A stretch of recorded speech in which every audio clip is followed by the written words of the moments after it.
তালাক হয়ে যাওয়ার পর স্বামী কোর্ট থেকে বেরিয়ে অটোতে বসল, আর তালাকপ্রাপ্তা স্ত্রী সেই একই অটোতে এসে বসে পড়ল। উদাস স্বামী 10 বছর একসঙ্গে থাকা স্ত্রী কণিকার দিকে এক কাতর দৃষ্টিতে তাকাল। কণিকা নিভে আসা হাসি দিয়ে বলল, বাসস্ট্যান্ড পর্যন্ত শেষ পথটা তোমার সাথেই যেতে চাই। স্বামী বলল, ঠিক আছে।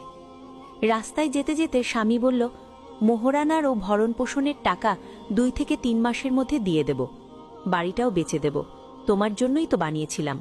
তুমি যদি জীবনেই না থাকো তবে সেই বাড়ি দিয়ে কি করব আমি? কণিকা তাড়াহুড়ো করে বলল, বাড়ি কখনোই বেচো না, আমাকে টাকা দেয়া লাগবে না, প্রাইভেট চাকরি করছি, আমার আর রিনার খরচ হয়ে যায়। হঠাৎ অটোওয়ালা ব্রেক কষল। কণিকা মুখ সামনে থাকা রেলিংয়ে ধাক্কা লাগার উপক্রম। তখনই স্বামী হঠাৎ তার হাত ধরে তাকে বাঁচিয়ে দিল। স্বামীর চোখের দিকে তাকিয়ে কণিকা অশ্রুভরা কণ্ঠে বলল, আমরা আলাদা হয়ে গেছি, তবে তোমার যত্ন নেওয়ার অভ্যেসটা তো যায়নি। সে কিছু বলল না, কিন্তু কণিকা কেঁদে ফেলল। কেঁদে কেঁদে বলল, একটা কথা জিজ্ঞেস করি? স্বামী চোখ তুলে বলল, কি? কণিকা ধীরে ধীরে বলল, 2 বছর হয়ে গেল আমরা আলাদা থাকছি, আমার কথা তোমার কখনো মনে পড়ত? স্বামী বলল, এখন বলেই বা কি লাভ, এখন তো সব শেষ হয়ে গেছে না, তালাক হয়ে গেছে। কণিকা বলল, এই 2 বছরে একবারও সেই ঘুমটা আর পাইনি যে ঘুম তোমার হাতকে বালিশ বানিয়ে হতো। কথা শেষ করে সে ফুপিয়ে কেঁদে উঠল। এ সময় বাসস্ট্যান্ড চলে এসেছে। দুজন অটো থেকে নেমে দাঁড়াতেই স্বামী তার হাত ধরে ফেলল।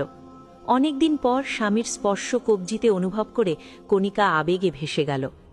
স্বামী বলল, চলো নিজের বাড়িতে চলে যাই। এটা শুনেই কণিকা বলল, তালাকের কাগজগুলো তাহলে? স্বামী শান্ত গলায় বলল, ছিঁড়ে ফেলব। এটা শুনেই কণিকা হাউ মাউ করে কেঁদে স্বামীর গলায় মাথা রাখল। পেছনে আর একটা অটোতে আসা স্বামী স্ত্রীর আত্মীয়রা সবকিছু দেখে চুপচাপ কোনো কথা না বলে বাসে উঠে চলে গেল।